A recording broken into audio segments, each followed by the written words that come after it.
सावन के महीने का नियम, 2 लोटे जल लेकर देवादिदेव महादेव के सामने जाइए।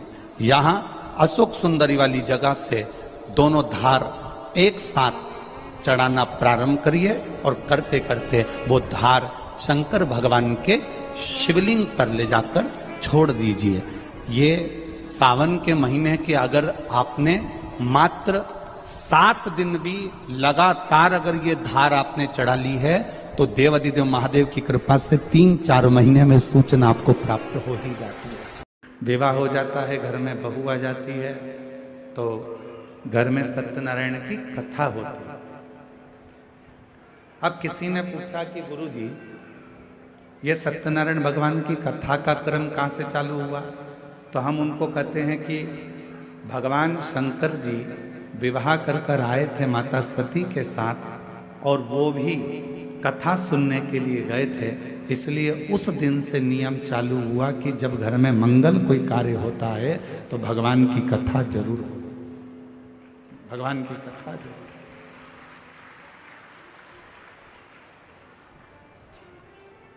घर में कोई भी मंगल कार्य होगा तो भगवान का कोई शुभ कार्य होगा तो कथा होगी, मंगल कार्य होगा तो कथा होगी।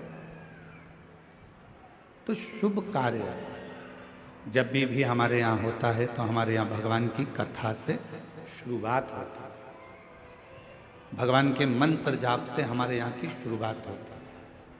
तो हम भी आपको यही कर रहे हैं, प्रतिदिन आपके जीवन की रोज की अगर शुरुआत आपको करना है तो 1 लोटा जल भगवान शंकर के मंदिर में चढ़ा कर जाओ और अपनी जिंदगी की रोज की शुरुआत करो तो आपकी जिंदगी उन्नति की ओर बढ़ती चली जाए। प्रतिदिन का एक नियम बनाओ कि मुझे भगवान देवादिदेव महादेव पर 1 लोटा जल समर्पित करना है।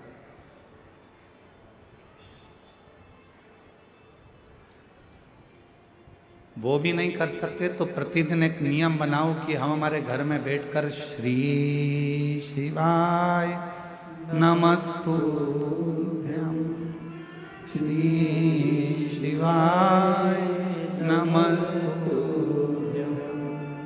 श्री शिवाय नमस्तुभ्यं, श्री शिवाय नमस्तुभ्यं।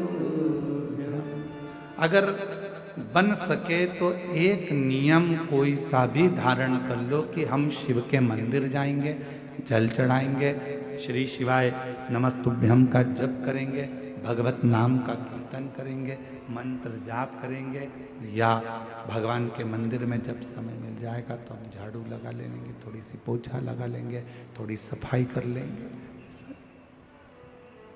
ऐसा नियम अपने जीवन में बनाओ। ऐसा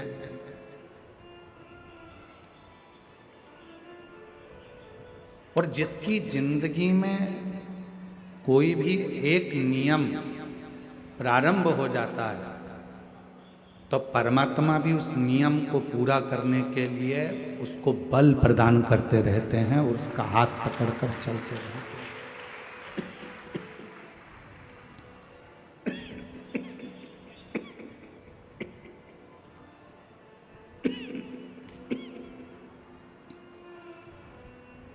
भगवान भी उसका हाथ पकड़कर उसको बल प्रदान करते हैं और उसको साथ लेकर चलते हैं। कोई एक नियम अपनी जिंदगी में बनाए, कोई एक। माता पिता को चाहे प्रणाम करने का नियम हो, गौ माता को चाहे 1 रोटी देने का नियम हो, चाहे तुलसी जी की परिक्रमा का नियम हो, चाहे बेलपत्र के पूजन का नियम हो, चाहे शिव जी के मंदिर में झाड़ू पोछे का नियम हो, चाहे भगवान शंकर के मंत्र जाप का नियम हो, चाहे 1 लोटा जल का नियम हो, कोई भी एक नियम हम जब बनाएंगे तो उसको पूर्ण हमारा देवादिदेव महादेव करेगा, भगवान शंकर करेगा। उस नियम को बनाना हमको पड़ेगा, पूर्ण करेगा देवादिदेव महादेव। पशुपति व्रत आप करते हो, नियम आप लेते हो, पूर्ण कौन करता है? भगवान देवादिदेव। 16 सोमवार का व्रत आप करते हो, 16 सोमवार के व्रत का नियम आप लेते हो, पूर्ण कौन करता है? देवादिदेव महादेव। नवरात्रे का व्रत आप करते हो, नवरात्रे में देवी जी की आराधना आप करते हो, पूर्ण कौन करता है? देवादिदेव महादेव। शिव महापुराण के उमा संहिता में वर्णन आता है कि जितने व्रत, जितनी साधना, जितने नियम पृथ्वी पर रहने वाला मनुष्य जब करता है तो उन व्रतों को पूर्ण करने का बल स्वयं देव अधिदेव महादेव देते हैं और उस व्रत को पूर्ण करवा देते हैं।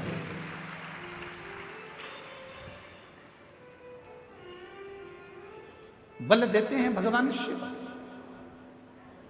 शक्ति देते हैं भगवान शिव। सोमवार का व्रत कर लो, चाहे मंगलवार का व्रत कर लो, चाहे बुधवार का व्रत कर लो, चाहे गुरुवार का व्रत कर लो, चाहे शुक्रवार का व्रत कर लो, चाहे शनिवार का व्रत कर लो, चाहे रविवार का व्रत कर लो, चाहे तीज का व्रत कर लो, चतुर्थी का व्रत कर लो, एकादशी का व्रत कर लो, प्रदोष का व्रत कर लो, चाहे तुम दुनिया का छठ का व्रत कर लो, कोई सा भी व्रत करोगे, सारे व्रत को करने का बल, सारे व्रत को करने की शक्ति, सारे व्रत को पूर्ण करने का भाव अगर कोई देते हैं तो देव अधिदेव महादेव देते हैं। तुम्हें शक्ति प्रदान करते, बल प्रदान करते, जिससे आप इस व्रत को पूर्ण कर सकें।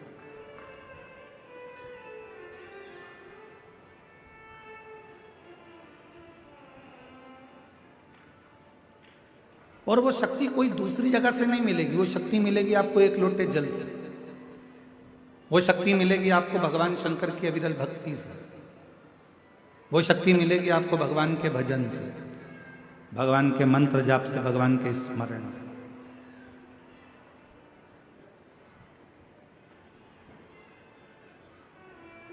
सती मैया ने सुना मेरे पति मुझे कुंभज ऋषि के यहाँ कथा श्रवण कराने के लिए ले जा रहे हैं, तो सती माता नंदी के पास गई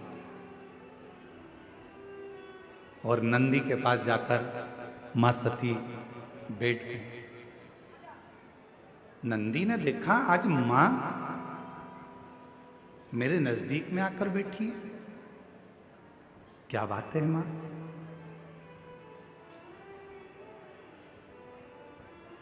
आज मां सती जो भगवान देव अधिदेव महादेव की अर्धांगिनी है, जो भगवान शंकर के साथ कुंभज ऋषि के यहाँ कथा सुनने जाने वाली हैं, जो अगस्त ऋषि के यहाँ पर कथा श्रवण करने के लिए जाने वाली हैं, वो माता सती आज मेरे नजदीक में आकर बैठी है।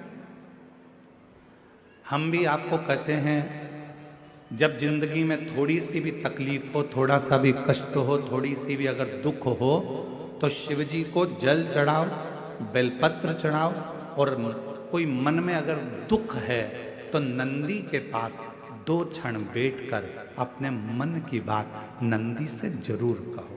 क्यों? शंकर भगवान से सीधे आप अपने मन की बात नहीं कह सकते, तो नंदी के कान में जब आप कुछ कह देते हो तो नंदी के कान की बात भगवान शंकर के हृदय तक पहुंच जाती है और शिव जी उसको स्वीकार करते हैं।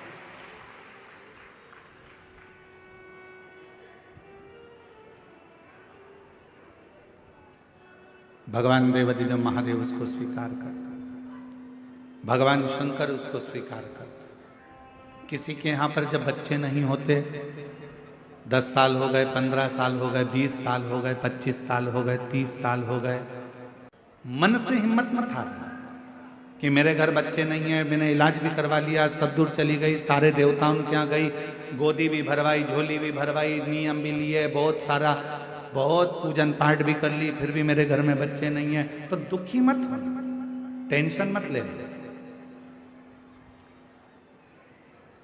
रजो धर्म का जब 7वां दिन हो, तब 7 दिन पूर्ण होने पर बाबा की कृपा से सफेद आंकड़े की जड़ को लो और लाल धागे में उसको उस जड़ को लेकर जाओ और दोनों पति पत्नी मिलकर उस जड़ को निकालकर भगवान तुमरुकेश्वर महादेव का नाम लो, तुमरुका जी का नाम लो, जिन्होंने शिव महापुराण की कथा को जनमानस को सुनाया।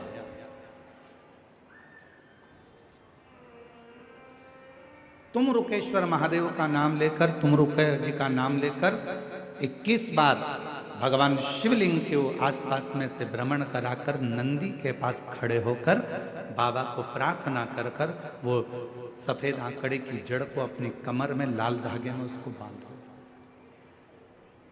शिव कृपा करे।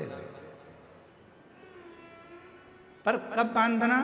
जब तुम्हारा पूरा भरोसा शंकर जी पर हो जाए, तुम्हारा पूरा भरोसा हो जाए कि मेरा महादेव मुझे संतान देगा, मेरा महादेव मेरी झोली भरेगा, अब मैं भटकूंगी नहीं। मेरा भरोसा कहता है कि मेरा शंकर भगवान मेरी सूनी गोद को भरेगा। जिस समय पर तुम पूरा भरोसा कर लो, तब देवाधिदेव महादेव के मंदिर जाना प्रारंभ करो, तब उस जड़ का प्रयोग करना प्रारंभ